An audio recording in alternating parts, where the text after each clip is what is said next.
Finding your own comfort, yo. It's like, what brings your heart joy? You know? You think about that. I remember not too many moments ago.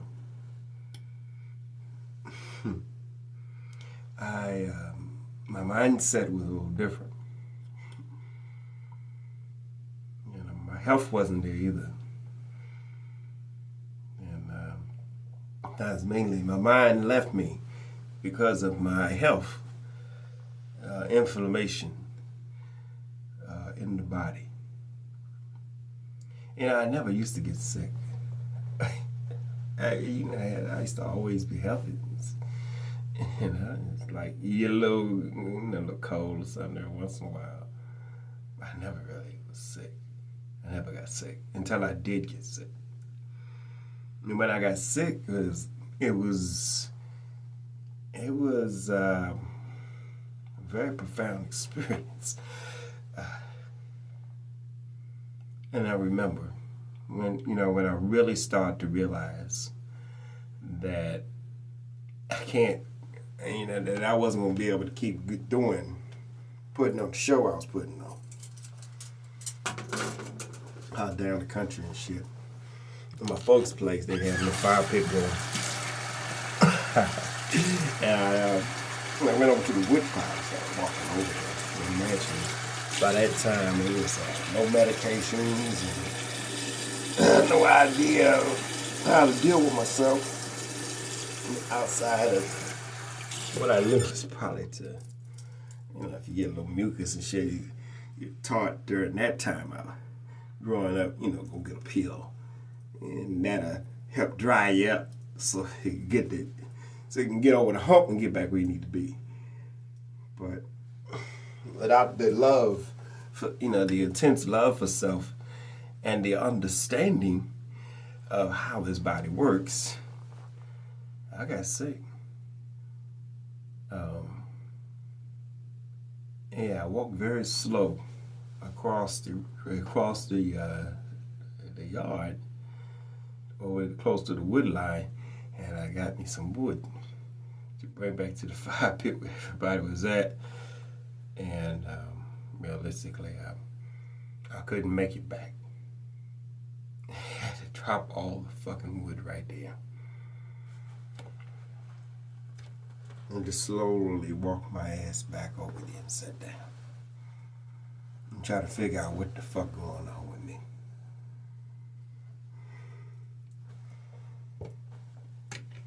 That was the beginning of a very, very profound lesson. That's when I knew that whatever fuck going on, Slim, it's on me now. It was on me then. That was my mindset then.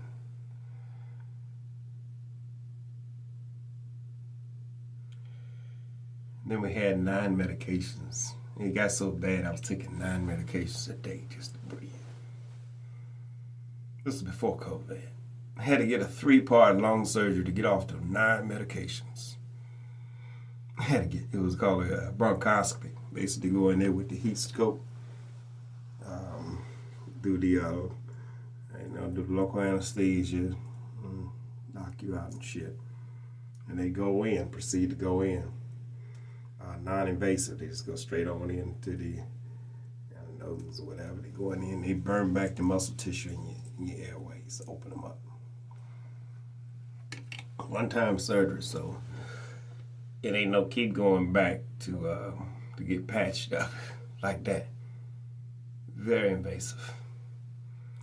After the shit was over and my airways open, it's a 3-part lung surgery. And the first part they go in and do one lower, and the second part they come in like another month, do another lower, and the third one, a couple months later, and they come back and do all the upper airways, open them up, just to fucking breathe. That reduced the amount of medications I had, and with some lifestyle changes, I was able to drop my weight that shot up to 219 pounds. I had poor blood circulation, mild sleep apnea, concentration issues, and I was dying from nothing. A fucking preventable, reversible situation that was on me. And my mind wouldn't have been able to allow me to make the changes that I have accomplished over the past few years. To be able to tell you this story with a happy ending. You see, I almost died over 9 times. The close calls dealing with the pulmonary shit. Death is the illusion that my soul rejects. But it is a part of the process. Ultimately, I did end up dying. The person you knew is dead and gone. It wasn't a physical death. But ultimately, it was the spiritual death. You know, each close call with your so-called death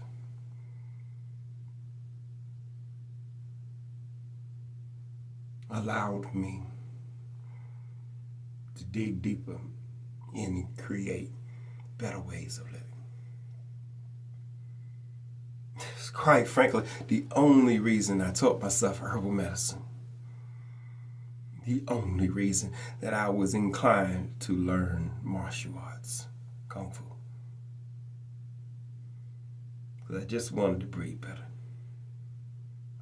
I desired to live. So I changed my mind. And I changed my reality. That's health, but with love. How still in that hell that I desired of seeking love from another. You know, to conquer the self-neglect, I was on my way. I was forced to learn how to take care of me. But to love another, a nice lady, last nice lady I spend my time with, and that's all I deal with is women. I don't go playing in the confusion. So each his own. People are going to do what they do. And that's okay too. Realistically, everything's a lesson to learn. Now, true, when you're conscious and you understand truth, you don't have to go through certain experiences to gain wisdom. You can observe others and hear their stories and understand that you can choose to make a better option in similar scenarios for yourself. That's wisdom.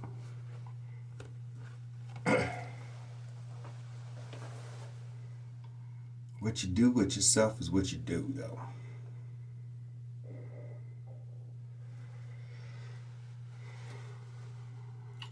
You're deaf, yo. Death in this world is nothing more than the result of neglecting yourself.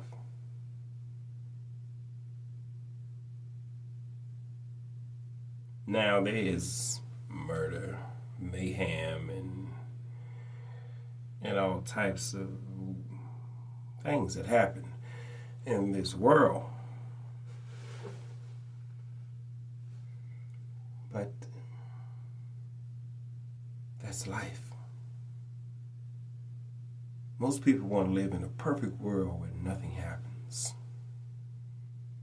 Big, grand debacle of perfect everything. There's no variations of nothing. It's just everything has its perfect place in your perfect fucking world where nothing happens. Same old boring situations, same old boring people, is perfect in every way. Perfect. Perfectly perfect. And most people, that's how they look at life.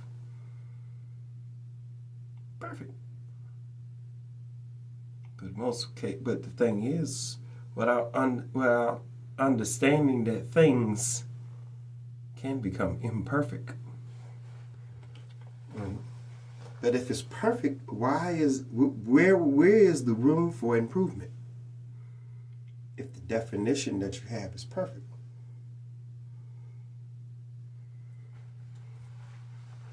Why should you change? Why should you do anything different? It's perfect. Most people act like they're so fucking perfect. And then when you step back and observe,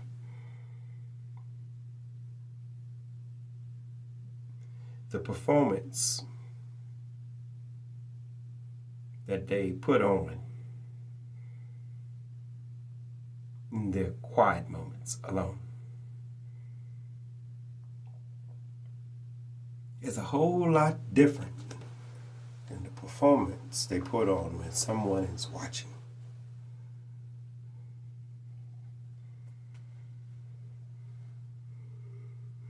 You see, when people are unconscious, they duck consciousness. They don't observe and understand. They don't give a fuck. Why should you?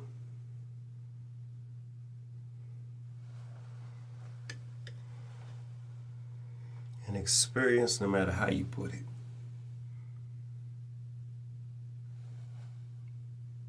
a young soul can put their heart and emotions in there and want to save the world. But they refuse to save themselves and what comes from them.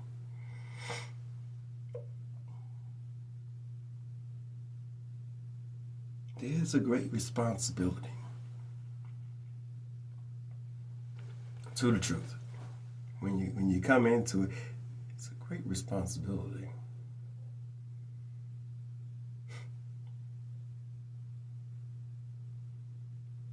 But it's something that can be managed. The truth.